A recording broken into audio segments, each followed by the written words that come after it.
Hello friends, welcome back to my channel. This is Dr. Deepika at Smile Saviors Dental Clinic Patiala.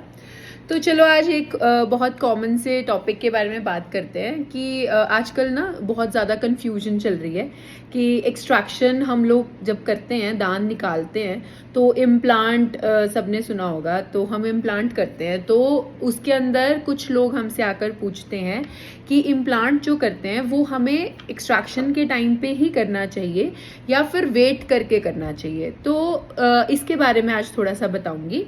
तो जब हम दांत निकालते हैं, देखो सबसे पहले तो ये डिपेंड करेगा कि जिस वजह से हम दांत निकाल रहे हैं कि वो क्या है। अगर बोन लॉस इतना हो चुका है, उसके नीचे इतनी ज़्यादा पस है और जब एक्सट्रैक्शन कर रहे हैं अगर वो एक्सट्रैक्शन इतनी ज़्यादा ट्रोमैटिक है, मतलब ट्रोमैटिक इन द सेंस कि जब हम उसको रिमूव कर रहे हैं तो हमें थोड़ी बोन भी रिमूव करके निकालना पड़ रहा है। समटाइम्स ऐसा होता है, it's not on the dentist, but कई बार सिचुएशन ऐसी होती है कि साइड का जो पोर्शन है वो निकालना पड़ता है। उससे भी ज़्यादा अगर टेक्निकली देखते हैं तो कई बार ही जब हम दांत निकालते हैं कुछ रीजन्स माउथ के ऐसे होते हैं, लाइक दिस रीजन और यहाँ पे जहाँ पे हम जो आउटर लेयर ऑफ बोन होती है वो थिन होती है, तो दांत निकालते वक्त कई बार वो क्रैक कर जाती है।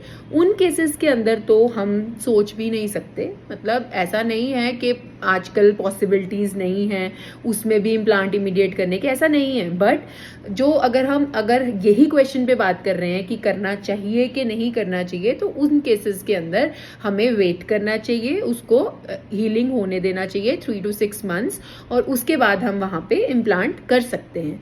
But most of the cases में अच्छा यही रहेगा कि जब हम दांत निकाल रहे हैं हमारे पास सॉकेट भी रहता है, पेशेंट बहुत कंफर्टेबल हो जाता है। 2 बार प्रोसीजर करवाना, 2 बार ही वो डर से गुजरना है ना, वो चीज़ सेव हो जाती है। हम एज डेंटिस्ट जितना मर्जी बोलें कि पेन नहीं होगा, कुछ भी नहीं पता चलेगा, बट सबका एक अपना फियर होता है।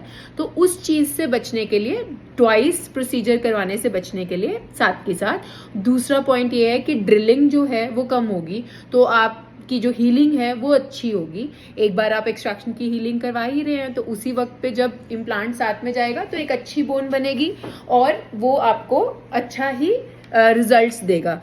एंड टाइम लाइन कहाँ, तो आप एक बार दांत निकलवाएंगे, फिर 3 से 6 महीने वेट करेंगे और फिर इम्प्लांट करा के फिर उसके बाद क्राउन के लिए वेट करेंगे। कहीं आपका सीधा ही वो प्रोसीजर और वो टाइम जो है हाफ टाइम शॉर्ट हो जाता है।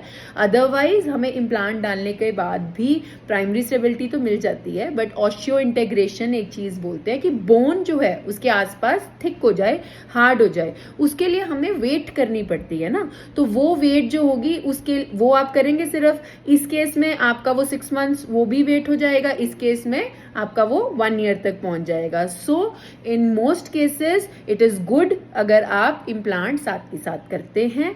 बट अगर आपको नहीं आपकी सिचुएशन में है तो आप सेकेंड ऑप्शन भी ऑप्ट कर सकते हैं।